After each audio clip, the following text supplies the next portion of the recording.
If you're watching this, you might want to think twice before flying out of Heathrow.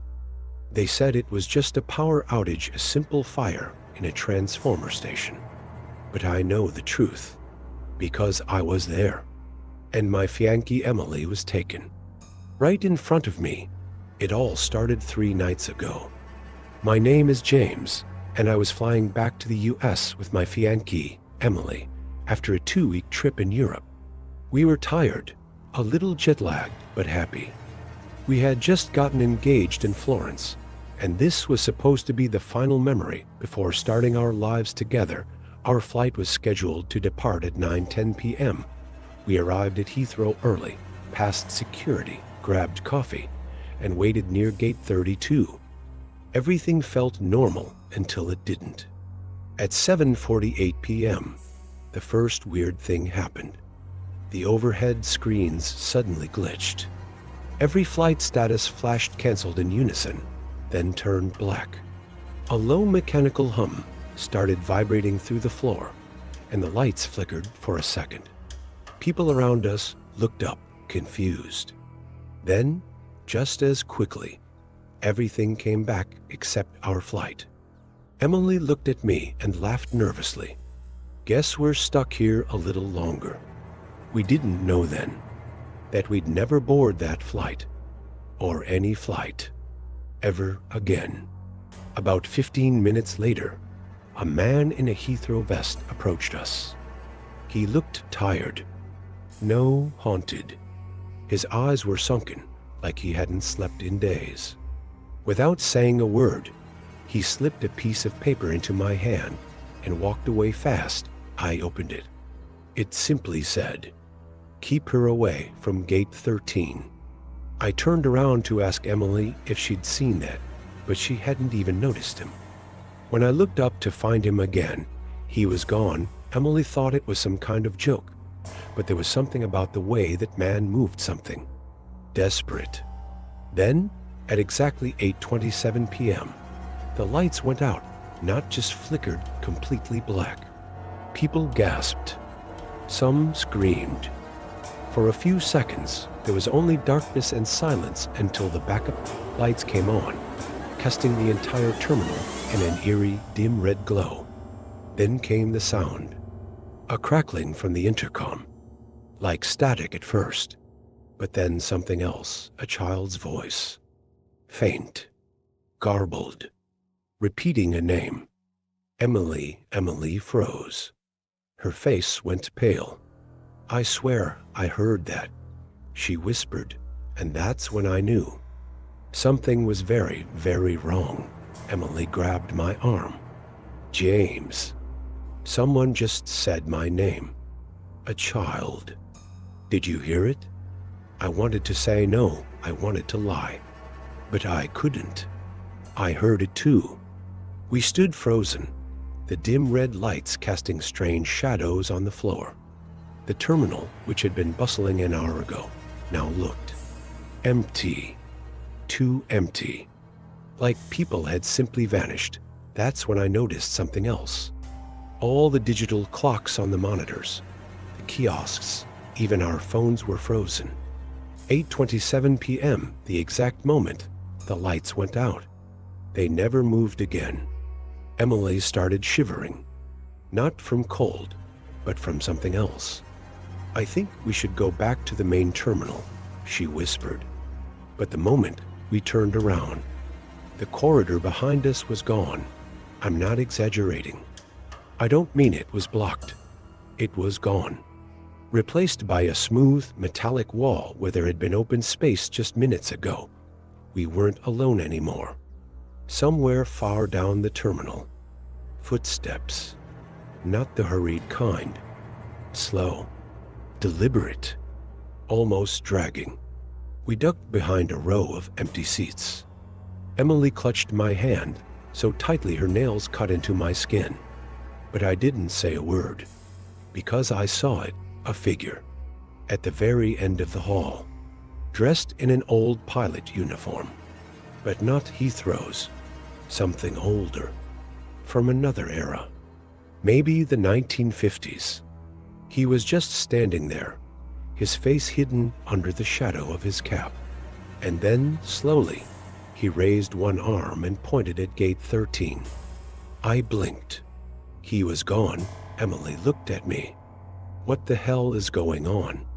That's when we saw the sign, hanging slightly crooked above a long, narrow hallway that hadn't been there earlier. Gate 13, the lights above it flickered violently, and from inside came the faint mechanical sound of a jet engine idling. But there were no flights scheduled, no planes outside, and yet something was humming, waiting. I pulled Emily back. No, we're not going that way. But her eyes, they were glassy, like she was hearing something I couldn't. She took a step forward. Emily. She turned slowly, and for a second, just a second, her face wasn't hers. It looked hollow, like a mask. Then she blinked, and it was her again. She shook her head. I don't know what just happened. We backed away. I tried retracing our steps. Every turn, every hallway. But the more we moved, the more the airport twisted around us. No matter where we went, we kept ending up back at gate 13. Time no longer existed. We hadn't seen another person in over an hour. The sound of static returned, louder this time. And through it, a voice deep, gravelly whispered just one word. Bored. We didn't move. And then, Emily's name appeared on the flight screen above gate 13. Not mine, just hers. Passenger, Emily Moore. Status on board, but she was still right next to me. She turned to me slowly. James. I think I already went through. Her voice was calm. Too calm. Like someone remembering a dream they haven't woken up from yet. I grabbed her shoulders. What are you talking about? You're still here. But she just stared at the gate. Not scared. Not confused. Just drawn to it. Then the door to gate 13 opened. Not slid. Not creaked. It breathed. Like something alive was exhaling behind it. Inside, there was no seating area. No glass walls or jet bridges. Just a tunnel of darkness lined with blinking red lights that pulsed like veins. I think I've been there before, Emily said, almost in a trance. I shook her. No, you haven't. We're leaving. Now, but then the static hit again, this time louder, more aggressive. It made the floor vibrate. My ears rang. And in the middle of it, a voice no longer human croaked, "She is ours." I turned to run, pulling Emily with me, but her hand slipped from mine. I turned to run, pulling Emily with me, but her hand slipped from mine. I turned around, and she was standing at the threshold of the gate. Tears streamed down her face. "I'm sorry," she whispered. "I think I made a choice before we even got here." Then she stepped through, and the gate slammed shut behind her like a coffin lid. I screamed, pounded on the metal. No response. The screen above flickered again. Passenger, Emily Moore departed. Everything went quiet. The red lights turned white. The hallway returned to normal. People were back. Security guards, flight announcements, even the coffee shop reopened like nothing happened. Emily was gone. And no one remembered her. I went to the information desk, showed them her passport, her ticket, even our engagement photo. But the woman behind the counter frowned. "Sir, there's no record of an Emily Moore on any flight tonight. Are you feeling okay?" I checked my phone. Her messages gone. Her photos gone. Like she had been deleted from the world. I ran to gate 13. It wasn't there anymore, just a wall, and yet, in the middle of the wall, so faint it could have been a shadow, I saw it. The outline of a door, and written beneath it, etched into the surface like scratch marks. Next boarding, 1. Have you ever lost someone? Not to death, but to a place no one else believes exists. I sat there for hours, maybe longer. Time didn't matter anymore. I stared at that wall where gate 13 used to be, the outline of that door, the scratch marks. Next boarding. 1. I whispered her name over and over. Emily. Emily. As if saying it enough times would pull her back through, but she never came back. I told the police. I begged airport security to check the cameras. They humored me at first, but when the footage showed me sitting alone the whole night, no Emily, no mysterious man, no power outage. They stopped taking me seriously. They said I was grieving someone who never existed. A psychological break, a hallucination. But how do you grieve someone who vanished from your world, but might still be alive in another? I flew home, alone. I walked into our apartment, where her things no longer existed. No toothbrush, no coat on the rack, no coffee mug with the chipped handle she always used.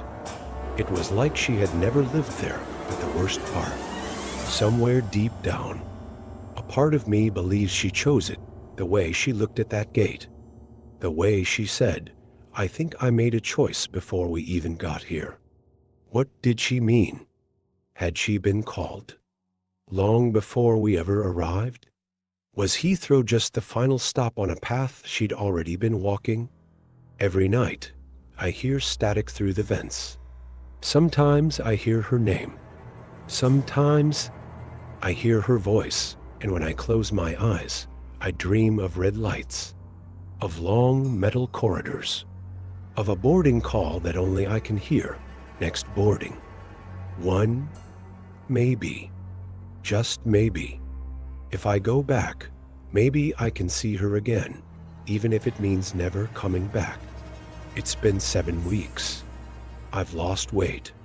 I've lost sleep. I've lost friends. But I haven't lost her. Not yet. I bought a one-way ticket back to London. No bags. No phone. Just the piece of paper he gave me, now wrinkled and stained from that night. Keep her away from gate 13. I arrived at Heathrow just after midnight. The airport was quiet. Too quiet. The same fluorescent glow. The same announcements echoing through the terminal. Everything looked normal, but I knew where to go. There was no gate 13 listed on the terminal map. There never had been. But somehow, my feet remembered the way. I walked down a hallway that shouldn't have existed. Past gate 32. Past gate 34. And there it was, gate 13. Silent. Waiting, the lights above it flickered like they remembered me. The sign over the door buzzed faintly, its letters barely holding together. Now boarding. 1, I didn't hesitate. I placed my hand on the cold metal of the door, and it opened without a sound. Inside, the hallway pulsed with that same red glow I remembered. It smelled of steel and smoke, and something older. Something like dust from a world that had been sealed shut for centuries. As I stepped inside, the door closed behind me. No alarms. No staff. No going back. With each step, the lights dimmed behind me and glowed brighter ahead. I didn't know where I was going. I didn't care. Only one thought echoed in my mind. Find her. Bring her back. And then at the very end of the corridor, I saw her. Emily, standing in front of a door shaped like a mirror. She looked the same. Pale, still, and calm. As if time hadn't touched her, her eyes met mine. And for a moment, I thought I could breathe again, but then she said it. Softly, almost lovingly. You shouldn't have come. The mirror behind her began to ripple like water. Dark shapes moved behind the glass. Hands. Faces. Eyes that didn't blink. Emily, let's go. Please, but she shook her head. This is where I belong now. A tear rolled down her cheek. But she smiled, and then the darkness pulled her in. I ran. I screamed her name. But the mirror solidified like ice, and I was alone again until I saw it. My name, now etched into the glass. Passenger. James' heart status arrived, and beneath it, one more line. This gate never closes.